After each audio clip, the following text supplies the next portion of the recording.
Oh, hey, oh. What's happening? Alright, alright. Fucking, I know. What's a mess? Look at this. This fucking.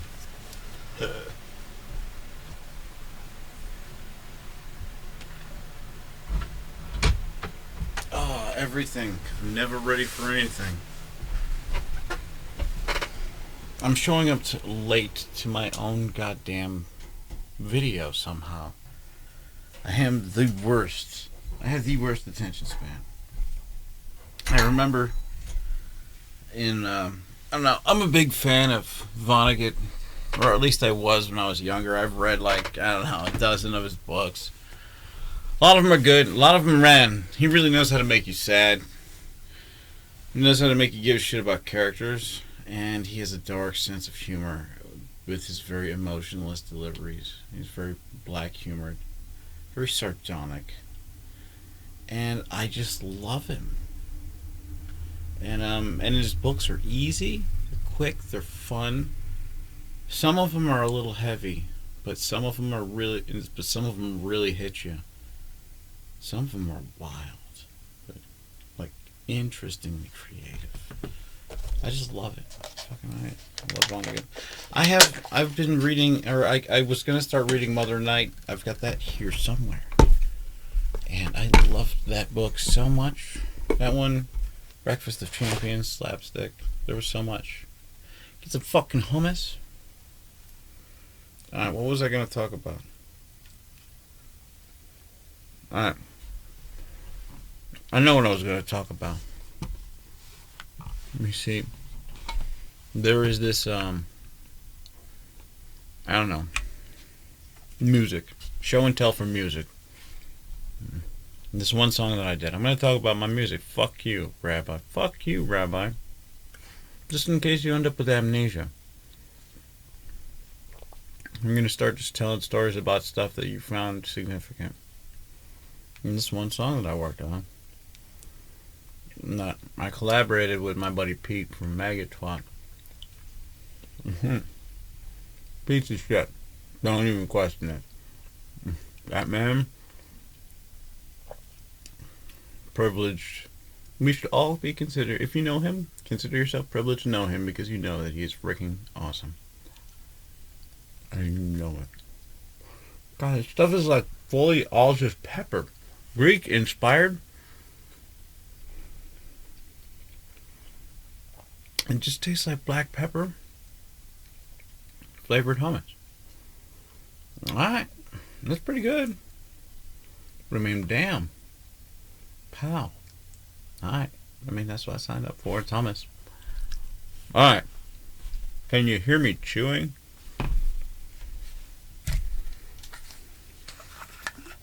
So, once again, during some of my years of depression, I think this was a long time ago. This was like 5 years ago. So I was really in kind of the deep descent of the dark times of just being in my room and doing nothing and trying to figure out something to do with my time. Figure out how to get back on my feet after I left grad school. And I struggled. I struggled bad, hard. And I struggled to find anything to do. And I'm like, alright, Rabbi, you're a musician. Let's get your fingers engaged. You know, like, let's try to get that brain moving. And you're always writing stuff when you're stressed out. And you seem really fucking stressed out. I was getting no sleep. And every time I give myself, like, a project like this and get engaged in it, like, it would become obsessive for me. I started really looking into how to mix and master better. I tried to actually take an approach to learning how and take what I knew of how to study things academically and as a scientist, try to apply that kind of rigor and skill into maybe just independently becoming better at just in the computer, in the laptop type of mixing stuff with whatever pirated software I could get my hands on. And you shouldn't do that because it's a crime. And crimes can get you in trouble. And, you know, I was just torrenting them. And you shouldn't do that. Because Comcast is a bunch of fucking snitches. But anyways, I took my time and I learned how to do mixing and mastering. And I learned that not only are home studios easy, but just sort of thrown together rigs and setups, as long as you put the effort in somewhere and be mindful about how you do music, you can lo-fi, like, make some interesting sounding stuff. I mean, this is not even my most jerry-rigged of setups, but it's pretty good. So what I did is, I guess I better get the guitar out. Smooth character guitar. This guitar I love. I bought it for $100 from one of my buddies who was moving to Boston. Oh, it's hanging up behind the goddamn.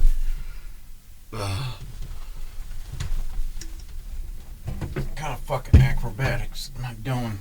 Luckily, I can just throw it because it's the smooth character and it's fucking invincible. Like I said, I have had this guitar before. I've accidentally dropped this guitar into Lake Michigan before, and it's fine. This guitar is durable. It's not the best sound. It is made of plastic, essentially. But I've had it in the woods. I've had it on the beach. I've had it everywhere. I've carried it around without a case. And, like, it still has a lot of the features I really dig. Like, it's fucking got, you know, it's got a nice cream binding on it and shit. Man, I just fucking restrung it, but I can't seem to get all the chunder and grime off of the back of the neck. I need to fucking hit it with some lemon oil. But I do have a good hand gloss because I've put a lot of miles on this motherfucker.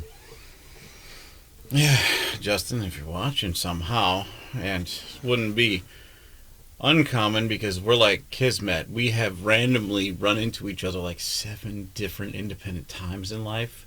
Different reasons, and we're like, dude, and he's always super chill. I love the fuck out of him, and I bought this guitar from him, although I put the Joe Camel sticker on there, which, by the way, my buddy just pointed out to me about something about this sticker.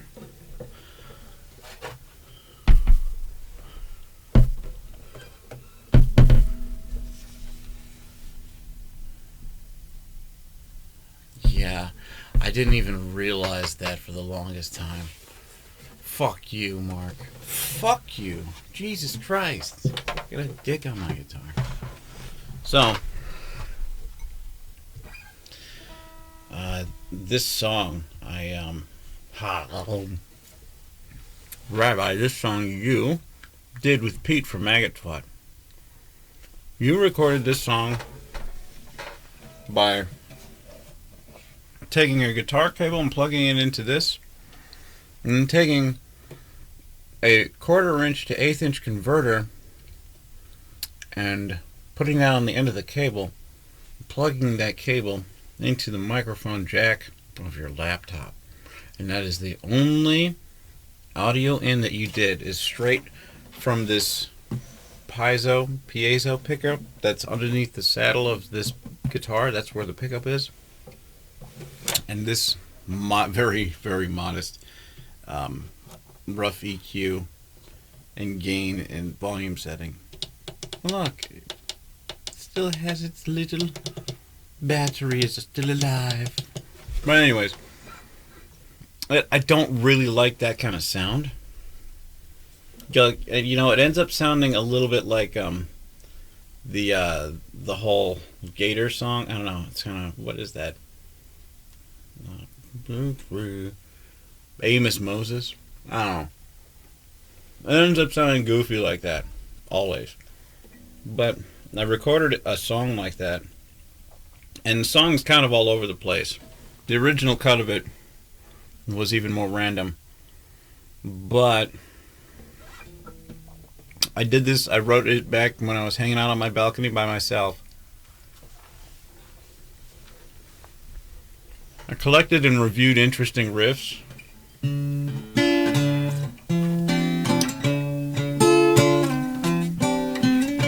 it was kind of like it made sense. It had a real sad tone, but the whole like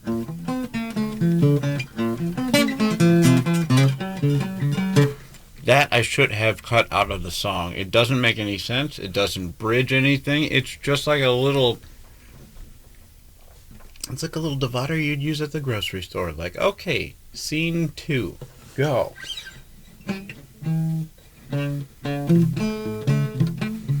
And then they go into all triplets after that first main set of riffs. And that's weird because it feels like the timing of the song changes, but really the timing is the same. It's just that my type of rhythm goes from regular, quarter notes and eighth notes and stuff like that into triplets. So it's into 1 2 3 1 2 3.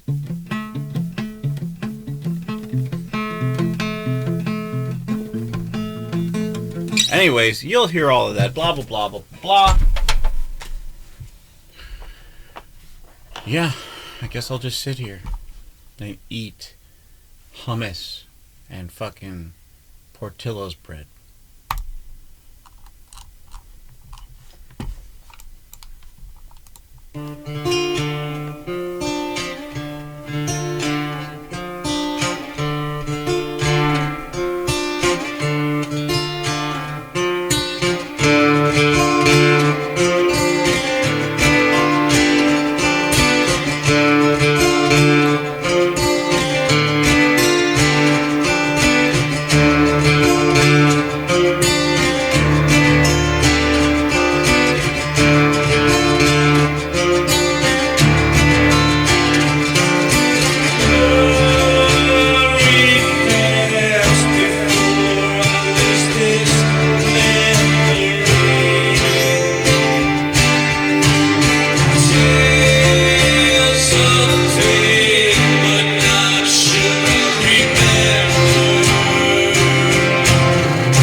Okay.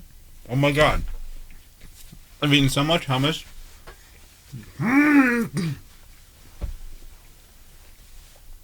Oh man, that's a lot of hummus. It's like just all tart and tangy. Okay. Wow. Almost 18 minutes. This is just a regular dinner date now. Okay. Well, I guess I'll throw in some commentary about lyrics. See, Pete was, after Pete heard my acoustic recording of this, it just has to be too loud. Check. But I showed this off to Pete. I had just become friends with him recently. And we're hanging out at his place, tiny little place. But he's another music maker. He's a good music maker, and he is prolific. He's more prolific than I am. I'm jealous of his prolificity. And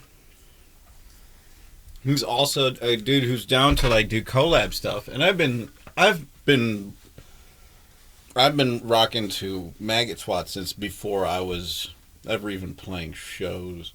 And I've played shows with Maggot Twat, and I didn't even know him personally back then. Pete is a cool motherfucker. He's interesting, and I love him to death. And he wanted to do this song with me, and I was like, fuck yeah, dude. I really like where this song is going. It seems to resonate with you. And he's like, I just kind of riffed off of he only had the first stanza down, really. And like he was just riffing off the title of the mixdown that I gave it, which was Extrapolating Messages of Tragedy, which I think is a ridiculously long and complex name. I often just stumble out of it after I even started if people already know what I'm talking about. I'm like extrapolating blah blah blah blah blah. It's just interpolating messages of blah blah blah, you know. It's just too big. And I think that it kind of fucking it makes it try to see it calls itself too serious when you have something that's big of a name. Like I had a song that I really liked called Overcoming Adversity, and I think that those words were overcoming 1 2 3 4 adversity 1 2. That's 8 syllables over 2 words. That's just too big of a title. I think I don't think it deserves that much of a I am very smart type of fucking word. Even when I named that song, my buddy Adam was like, what does the word adversity mean? I'm like, it means what I think it means. Don't worry. I swear. It means bad. Badness. So overcoming it means, you know, getting past badness. It was a Family Guy joke. Oh, I'm so ashamed. Why am I saying this truthful bullshit on... It's like, alright, kids, here's a new thrill. Inject yourself with some sort of strange honesty serum and then fucking put yourself in front of a camera. Okay. But I'm not injecting anything, and don't do that, kids, because that's fucked. Anyways.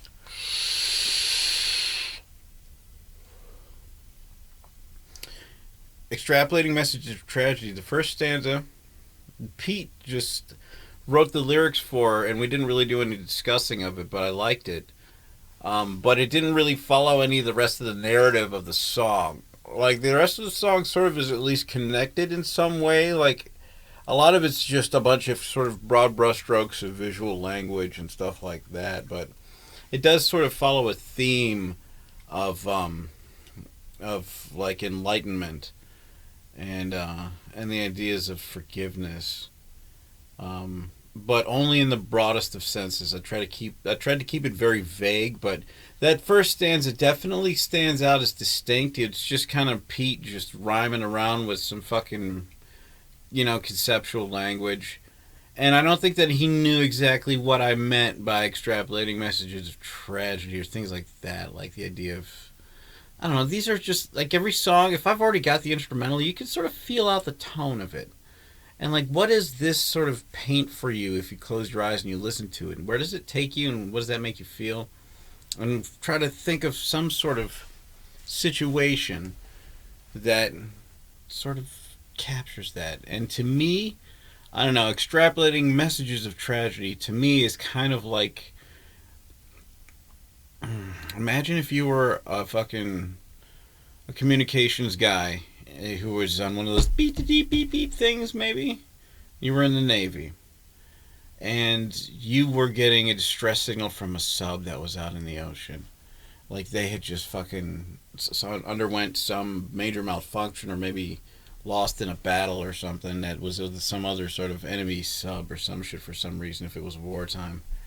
And extrapolating messages of tragedy. Like to extrapolate is to sort of piece together the other information that's missing by just sort of deducing it from everything, all of the other information that you have. You extrapolate and you sort of fill in the rest of the information from what you already know.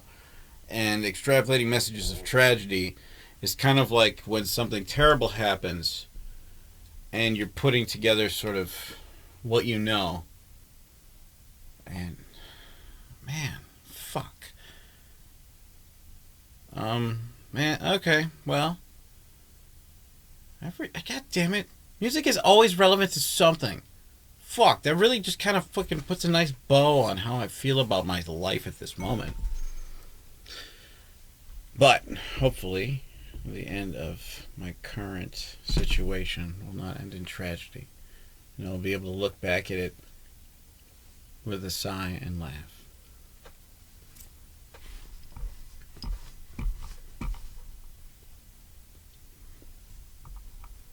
Eat my asshole, bye.